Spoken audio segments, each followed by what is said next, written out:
Damos pase a Ricardo.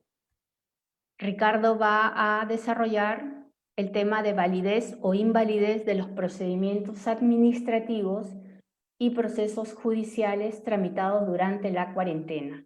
Ricardo Pajuelo es abogado, auditor de Seguridad y Salud, inscrito en el Ministerio de Trabajo. Es docente de la Universidad Nacional Agraria La Molina, ex secretario general de SUNAFIL y de la OMPE y ex asesor del Consejo Ejecutivo del Poder Judicial y ex asesor del Ministerio de Trabajo. Así que doy paso a Ricardo. Muy bien, muchas gracias. Buenas noches.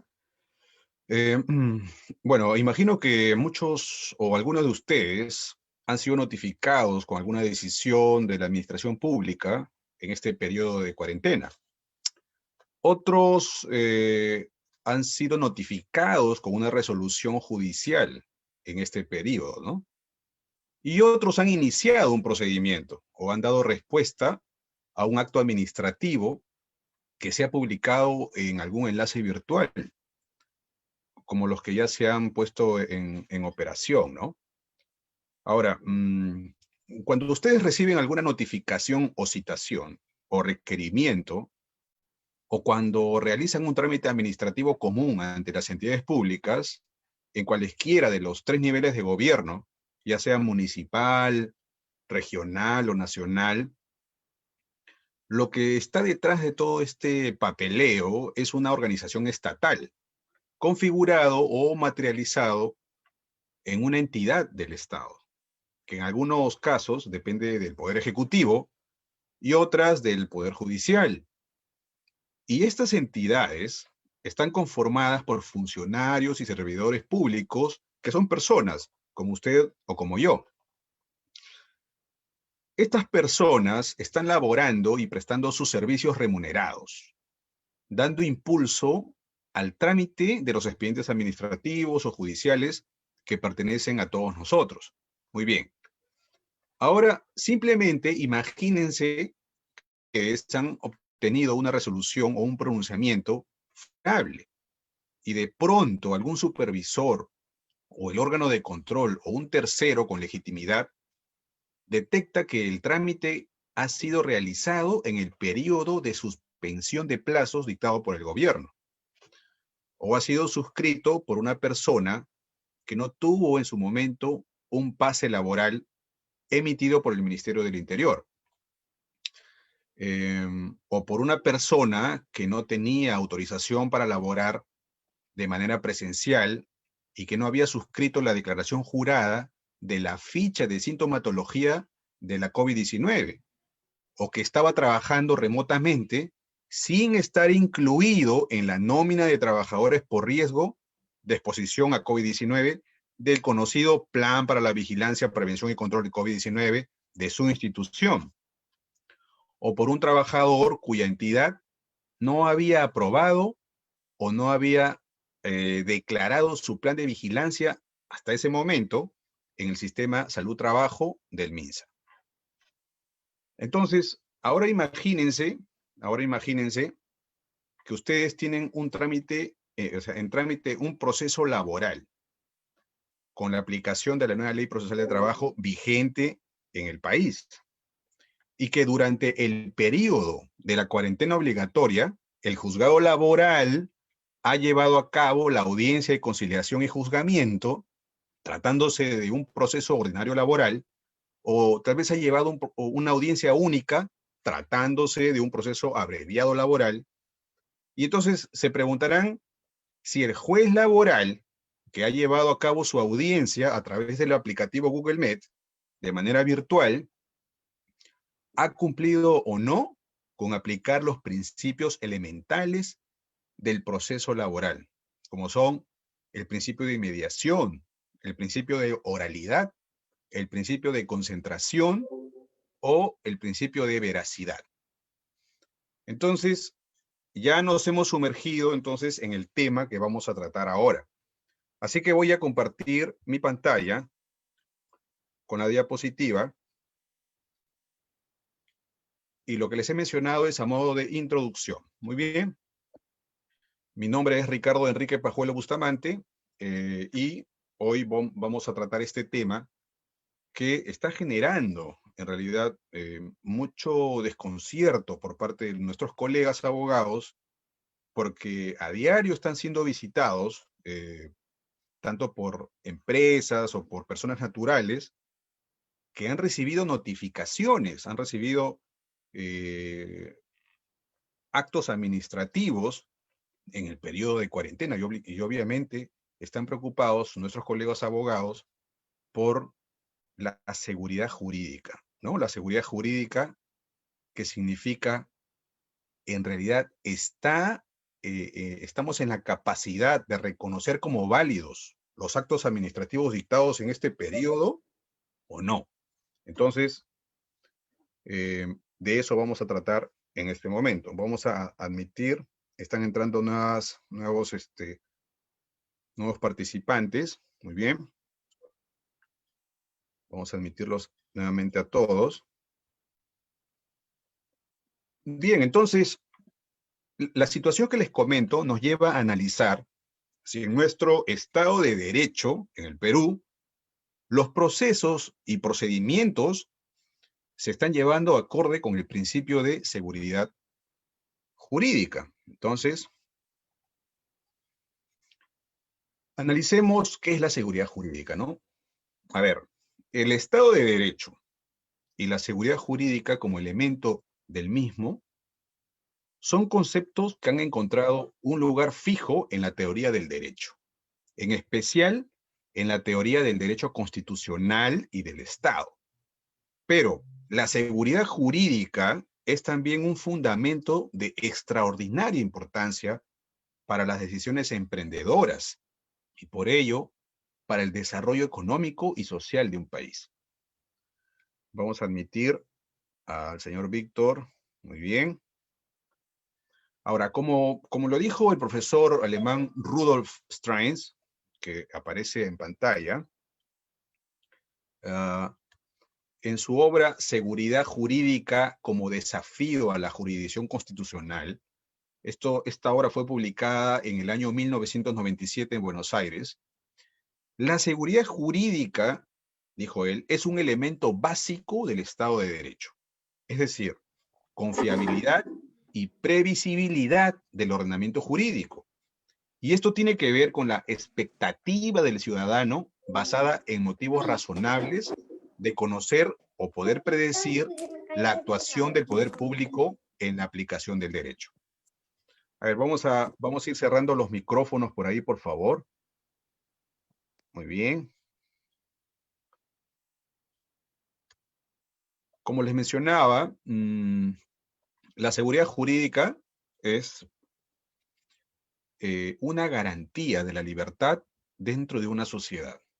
Además, es un mandato jurídico constitucional y por ello le corresponde una importancia de elevado rango que ha de observar tanto la legislación como la administración pública, como también la jurisprudencia. Pues los efectos que impone sobre la libertad y el desarrollo económico son enormes. Por ello, la tarea del Estado es crear y mantener un ordenamiento en el que se pueda confiar, que encuentre aceptación en la amplia mayoría de sus ciudadanos. Y el Estado tiene que aplicar eficazmente este ordenamiento jurídico. Ahora, ¿qué se requiere para que exista plena seguridad jurídica?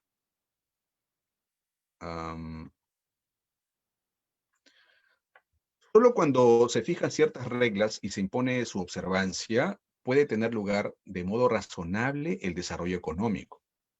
Ahora, cuanto mayor sean la falta de certeza y los peligros, tanto mayores son los costos de transacción. O sea, los costos para protegerse de las inseguridades.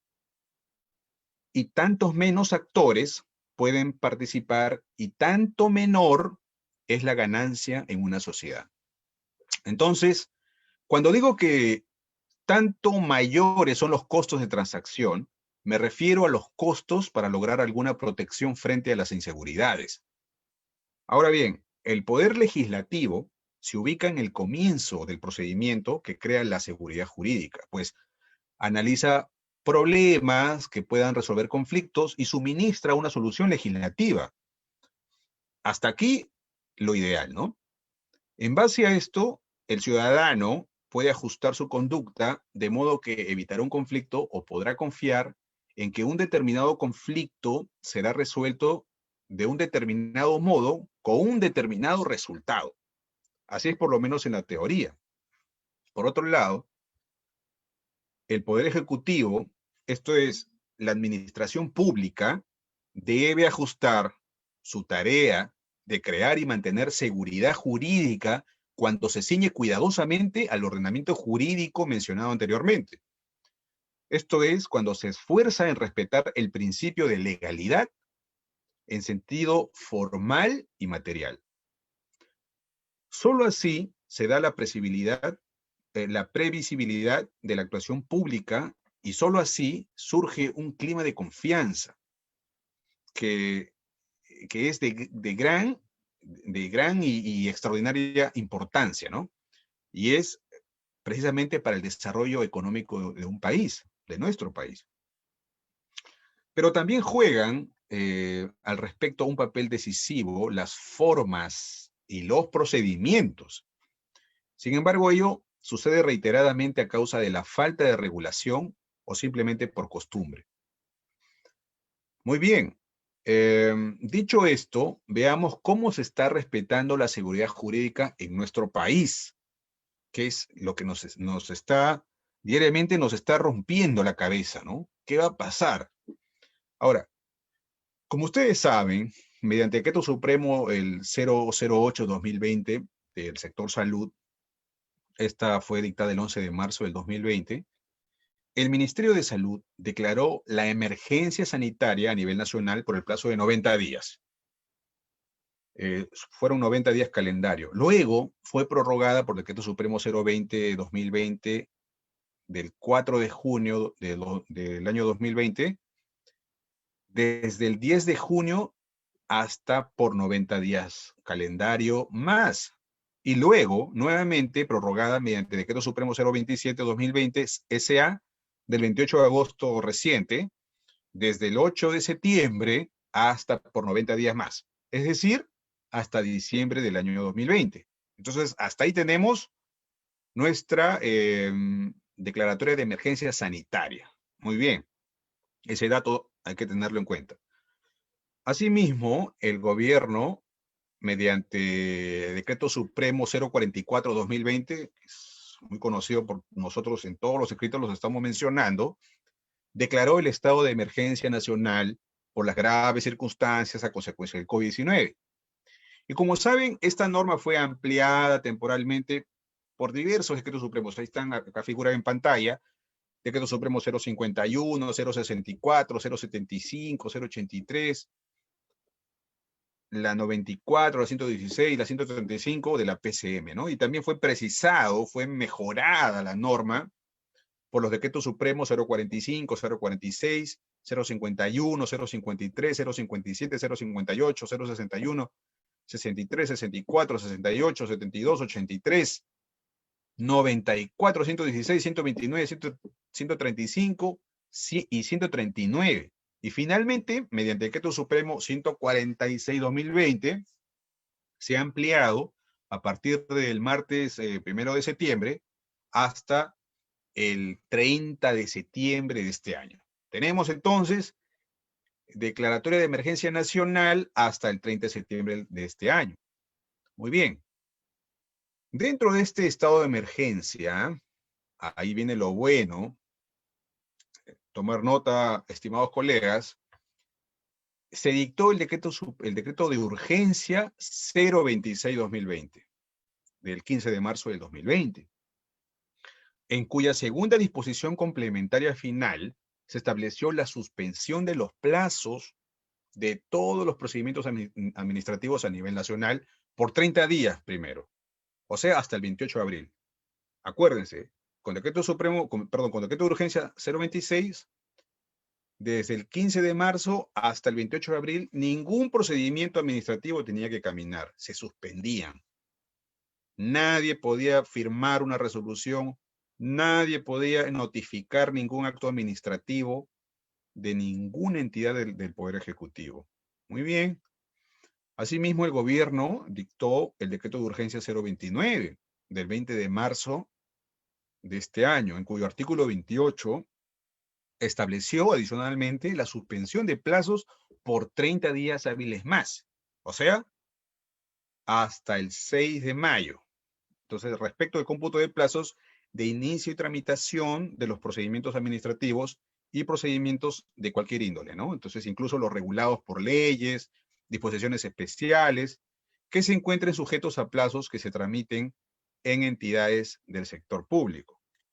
A ver, vamos a admitir a otros participantes que están ingresando. Muy bien.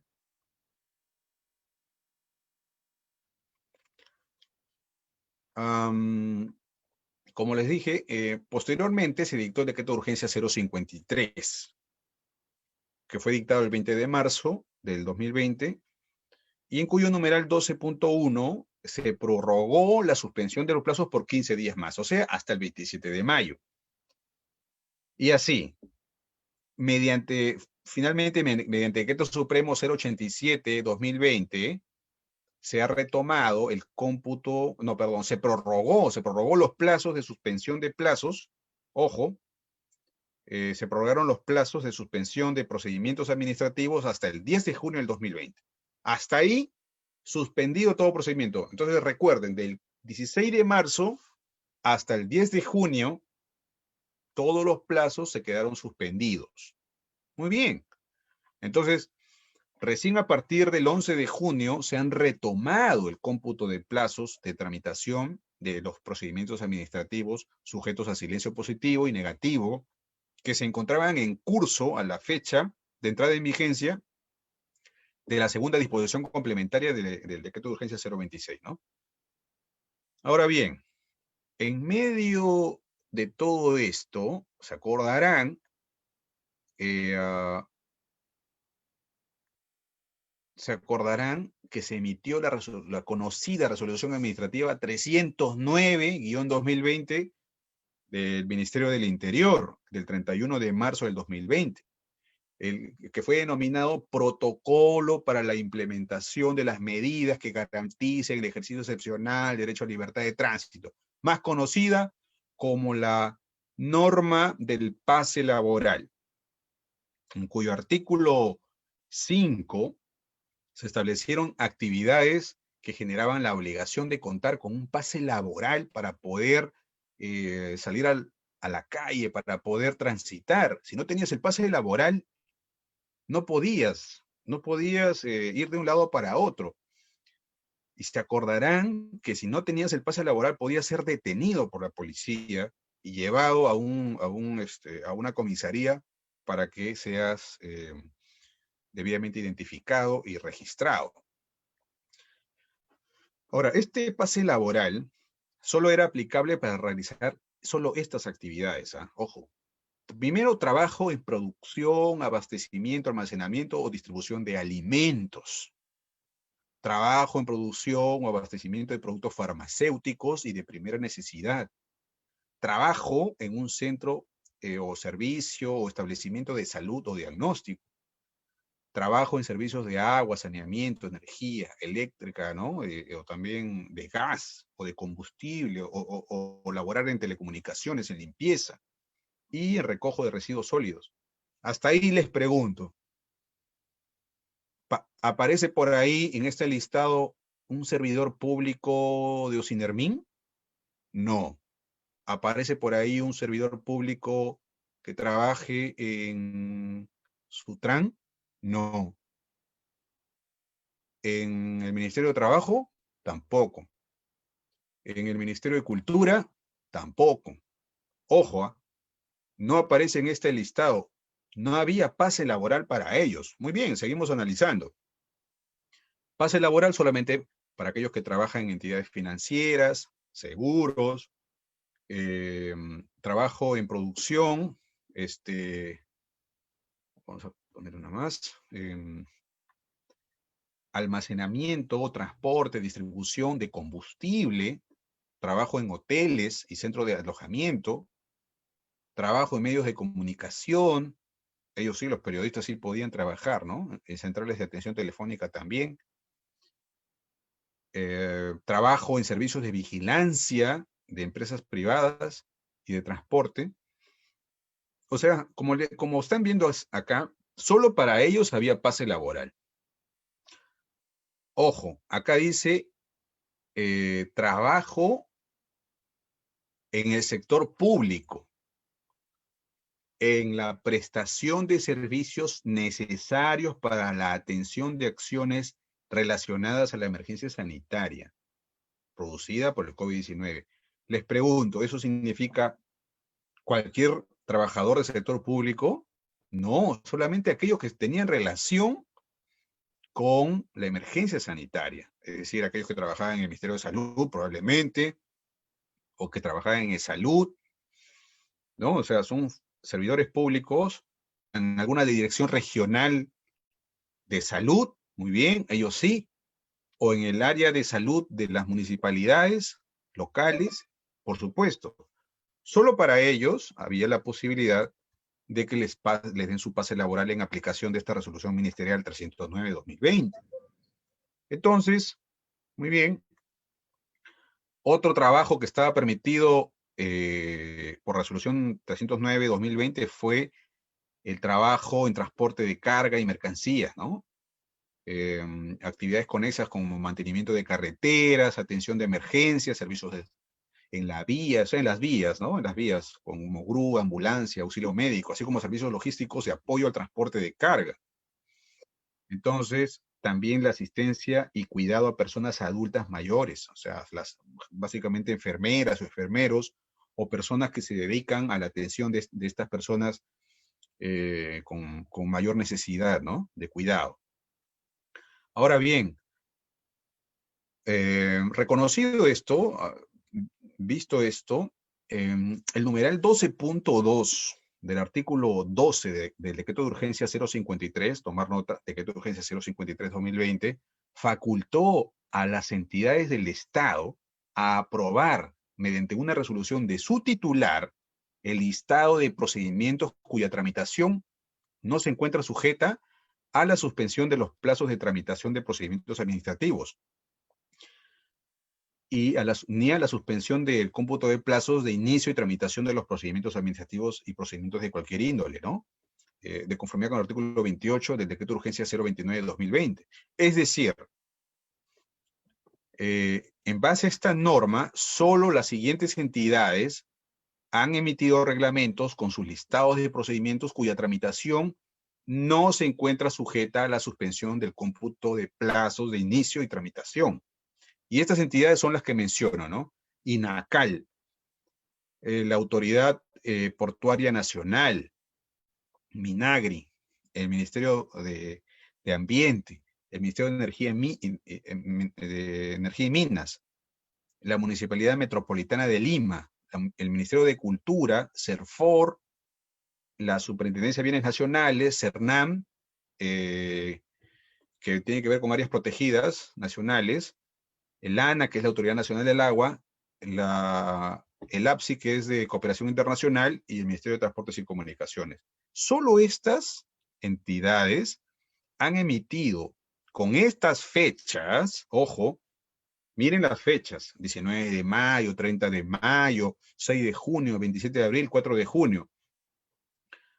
Con estas fechas recién se pusieron pilas, como se dice, y recién emitieron sus normas para decir, mira, el decreto de urgencia ha dicho que todas las entidades del Estado no debemos tramitar nada. Se quedan paralizados y suspendidos todos los plazos. Pero la misma norma me ha permitido, como entidad pública,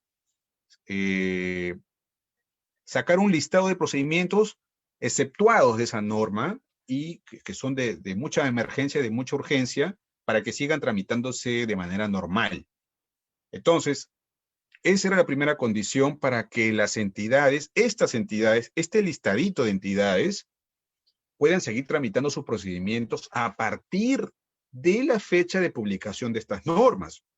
Por ejemplo, vemos acá en pantalla el MINAM, Ministerio del Ambiente, recién sacó su norma el 27 de abril del 2020, es un decreto supremo, la 004 del 2020, sacó su norma el 27 de abril del 2020. Les pregunto, ¿acaso podían tramitar siquiera un procedimiento el día 26 de abril? No podían, solamente podían a partir del 27 de abril para adelante, pero solo en aquellos procedimientos que están regulados en este decreto 004-2020. Otro ejemplo, el Ministerio de Cultura sacó su resolución ministerial que está acá, Ministerio de Cultura, su resolución ministerial 141-2020 del 3 de junio del 2020. ¿Acaso, yo les vuelvo a preguntar, ¿podían tramitar un procedimiento el día 2 de junio? No, solo el 3 de junio para adelante y en aquellos procedimientos que han sido debidamente autorizados por esa norma. Pero ¿qué ha pasado en la realidad? En la realidad, les voy a decir, las entidades del Estado han seguido trabajando, han seguido funcionando, han seguido justificando los ingresos de sus servidores y han seguido emitiendo diversos actos administrativos y lo peor es que lo han estado notificando, lo han estado publicitando y enviando a través de sus portales. Incluso algunos de ellos activaron su mesa de partes virtual y fueron recibiendo documentos en ese periodo. Entonces, ¿qué pasa? Recién el 13 de junio, por ejemplo, en el caso de Cultura, sale la norma que dice, sí, a partir de ahora vamos a poder tramitar estos procedimientos de manera excepcional. Pero ya, de ahí para atrás, ¿qué pasó con esos procedimientos? Esa es la gran pregunta. Y en la conclusión la vamos a decir después. Muy bien, entonces, este es el primer punto que hay que ver. Solamente estas entidades dictaron sus resoluciones o sus normas por las cuales podían habilitar procedimientos para que continúen en trámite. Y esa es la primera condición que tenemos que analizar. Segunda condición, perdón, se me fue. Ya, la segunda condición, y eso es la filmina que no se ha pegado acá, pero lo voy a explicar. No debemos dejar de lado la revisión del SISCOBI de empresas y SISCOBI de entidades públicas. Recuerden bien que con la emisión de la 239, la resolución ministerial 239-2020 del MINSA, que fue modificado posteriormente con el decreto, con la resolución ministerial 044, perdón, 048 si no me equivoco, no, 044, o si alguien me puede corregir ahí, creo que es la 344, pero bueno, la 239 fue modificada y fue derogada por una nueva resolución ministerial que decía pues que no había que hacer, no había que darle demasiado formalidad o énfasis al desarrollo del plan de vigilancia. Entonces, los planes de vigilancia, recuerden bien, son esos instrumentos, que permiten a las entidades públicas y a las entidades privadas, a las organizaciones privadas, a seguir operando. O sea, era una suerte, ahora que estamos en la fase 3 de la reactivación de actividades en el Perú, este plan de vigilancia viene a ser como una suerte de nueva licencia de funcionamiento. Sí, las entidades, para que puedan funcionar, necesitaban su licencia de funcionamiento, su certificado de seguridad de las edificaciones, su sistema de seguridad de salud en el trabajo y además queda su plan de vigilancia. Si no tienes plan de vigilancia, todo esto que tengas de acá para atrás, no interesa. No me interesa que tengas licencia de funcionamiento, no me interesa que tengas certificados de seguridad de las edificaciones, tampoco me interesa que tengas tu sistema de seguridad de salud en el trabajo bien hecho. A mí me importa, dijo el Estado, tu plan de vigilancia aprobado por tu por tu comité de seguridad y salud en el trabajo o por tu supervisor de seguridad y salud en el trabajo, y ese plan me lo vas a inscribir en el SISCOBI. Es para empresas.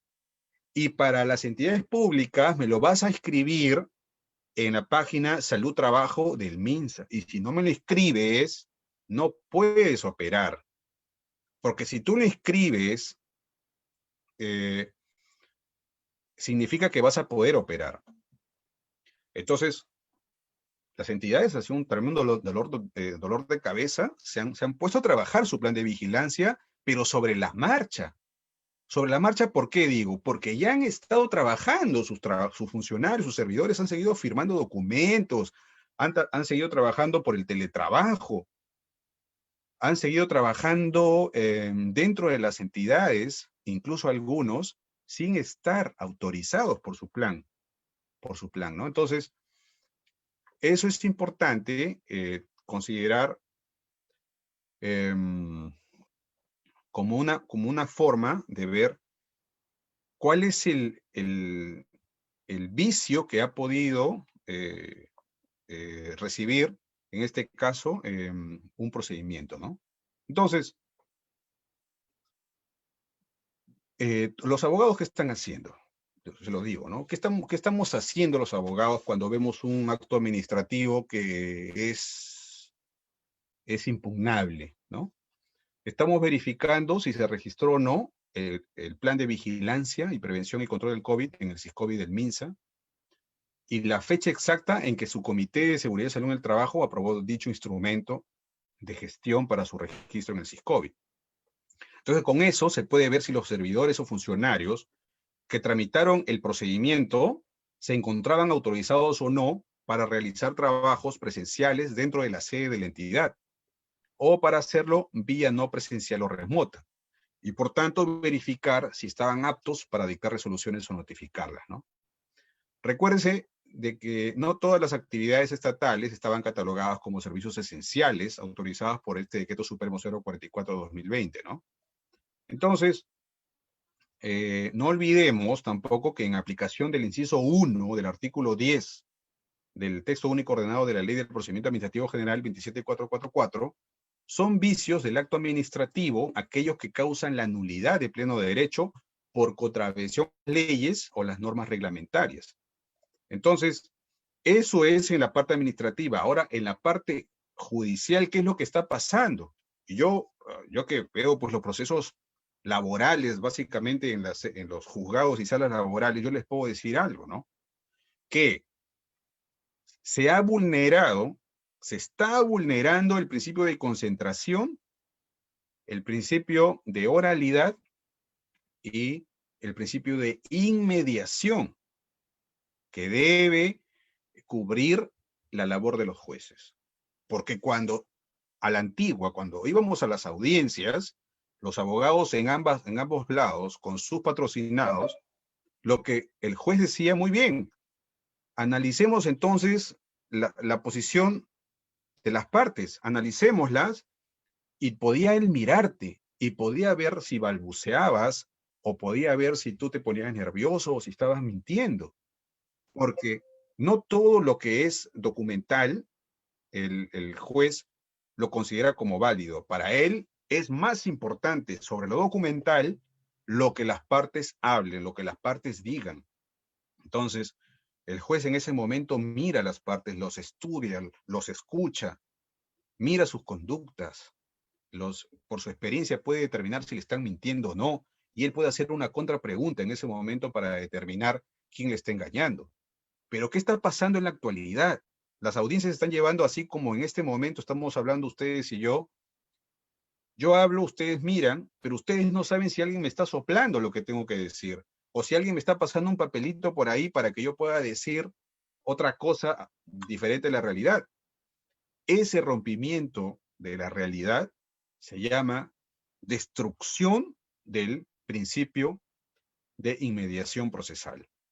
La inmediación significa que el juez tiene que estar al lado de las partes, mirando sus conductas. Y eso, señores, se está violando en este momento, se está vulnerando.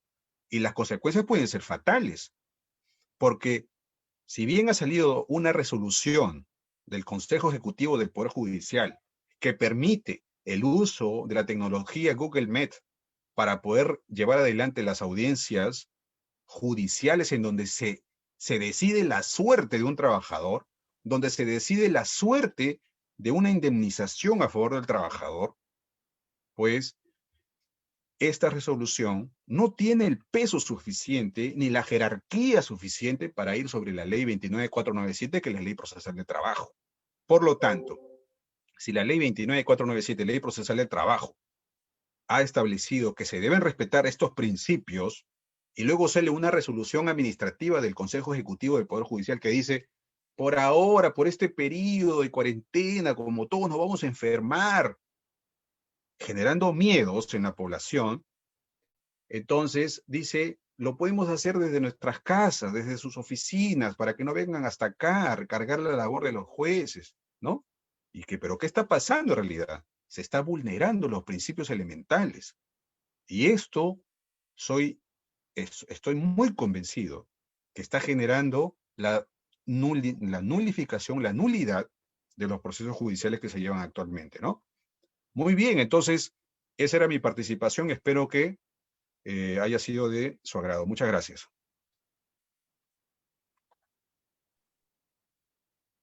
Muchas gracias, Ricardo. Gracias por tu